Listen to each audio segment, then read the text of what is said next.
That night, when the moon was thin and the guards were weary, the queen summoned two trusted soldiers, Ogbu and Nana, men whose loyalty could be bought with gold and fear. "You will do something for me," she said, her voice low and cold. "Tomorrow before dawn, you will take one of the royal coral beads from my chest and place it among the servants' girls' things. Then, at the hour of morning drums, you will discover the theft." The guards exchanged uneasy glances.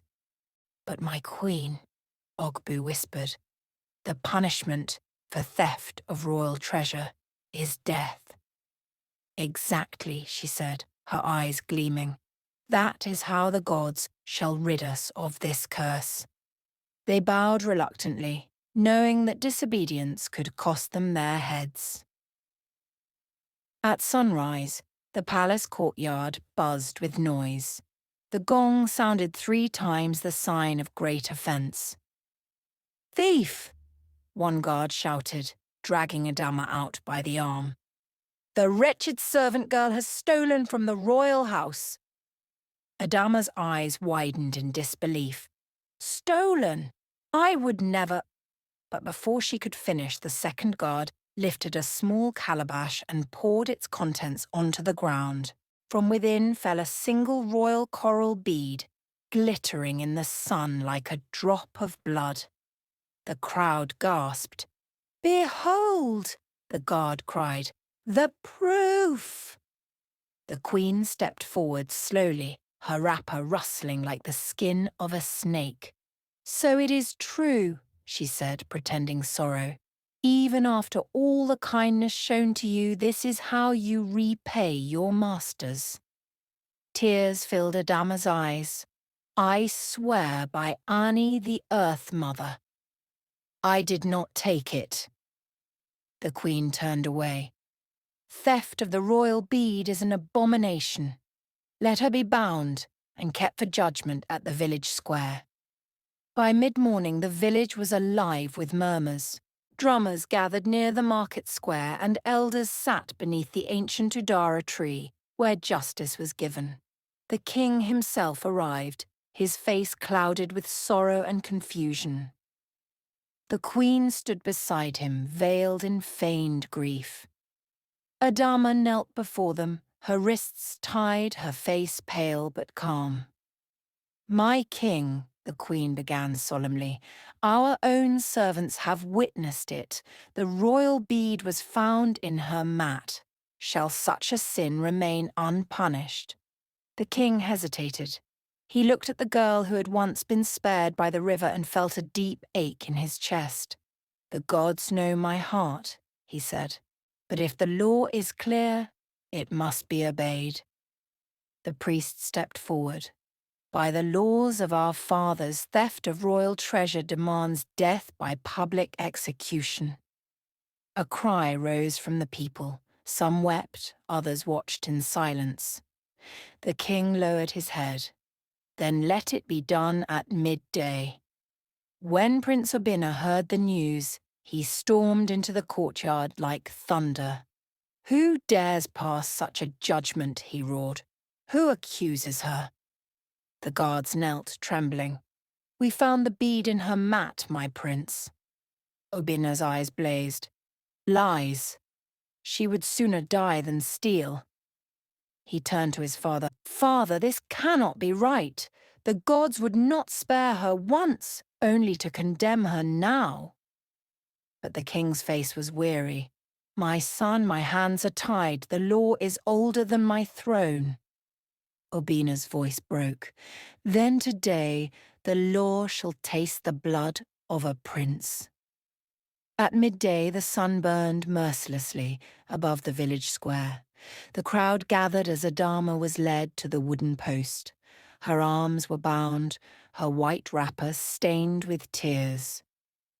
The drummers beat their skin drums softly, their rhythm heavy with sorrow. Women wailed, men watched in silence.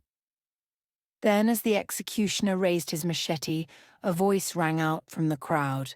"Stop!" All heads turned. It was Prince Obina, bareheaded and breathless, pushing through the crowd. His royal beads swung across his chest as he stepped before the king. "Father," he said, kneeling, "if death must come today, let it take me instead. I love her, and I will not watch her die for a crime she did not commit." The crowd erupted in gasps and cries. The king's staff slipped from his hand. "Obina, have you gone mad?" The prince rose, his eyes fierce with tears. "If love is madness, then yes, I am mad. But let the people know that I will not be heir to a throne built on innocent blood." Even the elders trembled at his boldness. The queen's lips parted in silent fury, her plans unravelling before her eyes. The king stood motionless for a long moment. Then he raised his hand. "Stop the execution." A deep silence followed, broken only by the sound of Adama's sobs. That night the king called the council again. His voice was heavy with the pain of a father and the duty of a ruler. "My heart knows this girl's innocence," he said slowly, "but peace in the kingdom cannot survive such scandal. The people whisper already. To protect our throne and preserve our honour, she must leave this palace." The prince dropped to his knees. "Father, please!" But the king turned away. "It is final. At dawn she shall be sent away beyond the hills of Umuez. No man or woman shall follow her." The queen smiled faintly behind her veil. Before sunrise, Adama was led to the palace gate. The sky was the colour of ash. Birds were silent, even the wind seemed to mourn. Prince Obina appeared, breathless, clutching a small bag of food and a piece of white cloth. "Take this," he whispered. "I will find you again, wherever the gods lead you."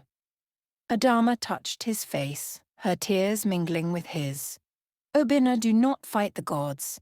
If they wish our paths to meet again, they will." As the guards opened the gate, she turned once more to look at the palace, the only home she had ever known, though it had given her nothing but pain. She whispered a prayer to Ani, the Earth Mother. "If my blood must fall, let it water the seed of justice."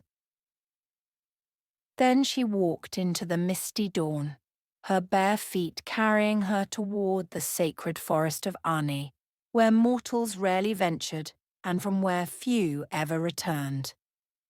Behind her the prince watched in silence, knowing that something greater than love had begun a destiny that would soon test the strength of gods and men alike. The path beyond Umuiz's gate was narrow and silent. The morning mist clung to Adama's skin like cold fingers, and each step she took seemed to echo through time. Her wrapper was torn, her heart heavy, yet her spirit refused to break. She walked until the sun rose high, and her feet bled from the thorns that lined the path. Birds called from unseen branches, and somewhere in the distance, the low hum of unseen drums pulsed faintly through the air. It was a rhythm she could not name, ancient, haunting, and strangely familiar. By dusk, Adama's strength failed. She stumbled and fell beside a giant tree, its trunk wide as a hut, its roots snaking across the earth like coiled pythons. The tree's bark shimmered faintly, as though the moonlight lived within it. Her breath came in shallow gasps. "Is this how my story ends?" she whispered. "Banished, broken, forgotten." Her eyes closed and she sank into darkness.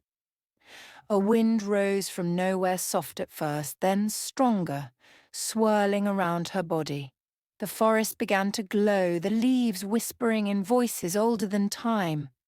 Adama's eyelids fluttered open and she gasped. Before her stood 3 spirits, cloaked in light, their faces radiant yet sorrowful. They did not touch the ground, but hovered like mist above it. One was an old woman with white chalk on her face and a crown of cowries. Another was a tall man with skin like bronze, holding a staff carved with the symbols of kingship. The third was a young woman, beautiful, regal, and familiar, as though Adama were staring into a mirror that reflected another lifetime. The young woman spoke first, her voice like wind over a river. "Nuam, my child, why do you weep in the forest of your mothers?"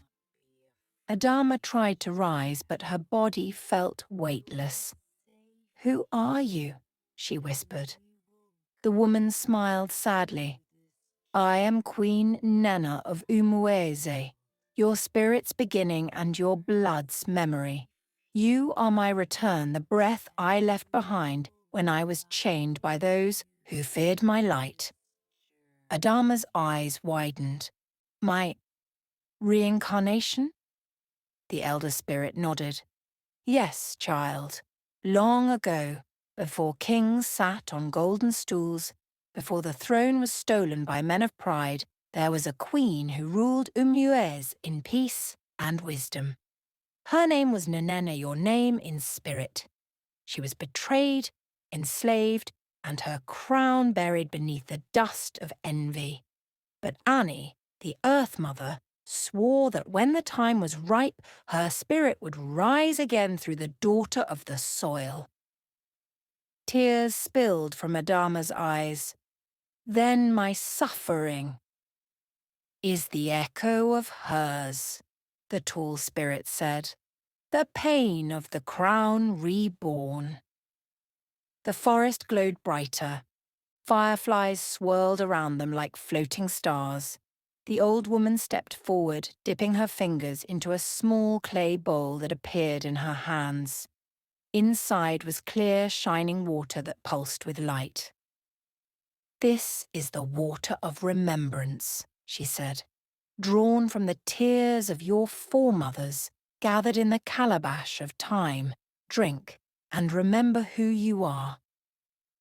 Adama lifted the bowl to her lips. The water tasted like rain and salt, like sorrow and sunrise. Suddenly, her mind flooded with visions, memories, not her own, but carried in her spirit's core. She saw herself standing on a high mountain wearing a crown of ivory and gold. She saw armies kneeling before her. She saw betrayal, her own guards chaining her wrists as her people wept. She saw a red moon rising above the kingdom as she was cast into a pit and left to die. Then the visions faded and the spirits' voices rose in unison. "The time of silence is ending. The river that once spared you shall now rise again in power. When the moon turns red, return to Umuiz, for your destiny will call you home." Adama's voice trembled.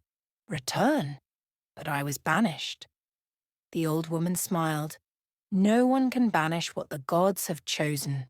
When the red moon shines, the kingdom will tremble. The throne will cry for its true heir. You must return not as a servant, but as a queen." The tall spirit lifted his staff, and light streamed from it, wrapping around Adama's hands. "This mark," he said, "is the seal of destiny. It will guide and protect you. Those who see it will know your path is sacred."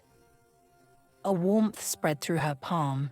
She looked down and saw a glowing symbol appear, a spiral of light shaped like a crown with 3 tiny dots beneath it. It pulsed with every beat of her heart. The spirits began to fade, their forms dissolving into golden mist. The young queen's voice lingered last, soft and motherly. "Remember, my daughter, true crowns are not placed by hands, but by trials. Suffer well, for your pain is your anointing." Adama woke with the first rays of dawn, piercing through the forest canopy. The air smelled of wet earth and blooming utatsi leaves. She blinked and looked around. The spirits were gone, but the giant tree now shimmered faintly, its bark glowing with faint sigils of light. Her hand ached. When she looked down, the mark still glowed faintly on her palm, warm and alive. She touched it gently, whispering, "So it was not a dream." For the first time, Adama was not just a slave or a servant or a victim of royal cruelty. She was a chosen vessel, a bridge between what was and what would come. She gazed through the trees toward the direction of Umuez, where the palace roofs glittered faintly under the morning sun, her heart clenched with longing and fire. "The red moon," she whispered. "I will return when it rises." And as if the forest heard her vow, a soft wind swept through the trees, carrying the scent of rain, the murmur of ancestors, and the faint echo of distant drums. The harmattan came early that year, but it did not bring the cool comfort the people of Umuez expected. Instead, it carried dust, hunger, and the stench of decay. The yam barns were empty long before the new harvest. The rivers shrank to brown puddles, and even the sacred fig tree in the palace courtyard began to shed its leaves, a bad omen that made the elders whisper among themselves.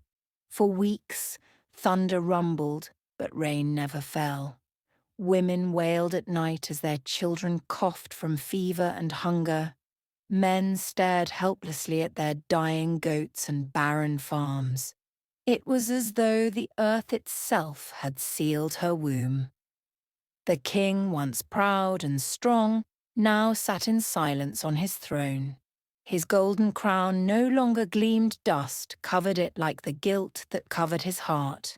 The queen fasted and offered sacrifices, but the priests only shook their heads. The gods had gone silent. Then, one morning, a messenger from the shrine of Ani came running into the palace square, trembling like a leaf. His eyes were red with terror. "My king," he gasped, "the oracle has spoken. The land is cursed.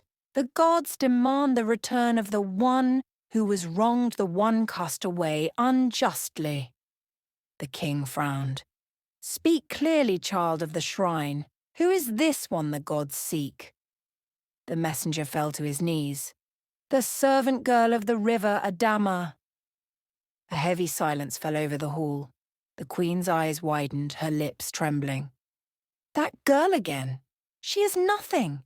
How can the gods choose a servant over royal blood?" But before the king could respond, a loud cry came from within the palace. It was Prince Obinna. Servants ran in panic. When they carried him before the king, the prince's body shook with fever. His skin burned hot, and on his right palm glowed a faint golden mark, the same mysterious pattern that once appeared on Adama's hand. The queen screamed and fell to the ground. "The gods are mocking us," she cried. "They have tied my son's life to that cursed, wretched servant." The king covered his face with both hands. For the first time he felt truly powerless, the weight of his pride pressing on his shoulders like a mountain. "Send riders," he commanded hoarsely. "Search every corner of the forest, every hut near the river. Find her. Find Adama." As the royal guards mounted their horses and thundered out of the palace gate, a cold wind swept through Umuez. The villagers gathered, whispering that the kingdom's end had come. Chickens died suddenly in their coops, and bats flew in broad daylight.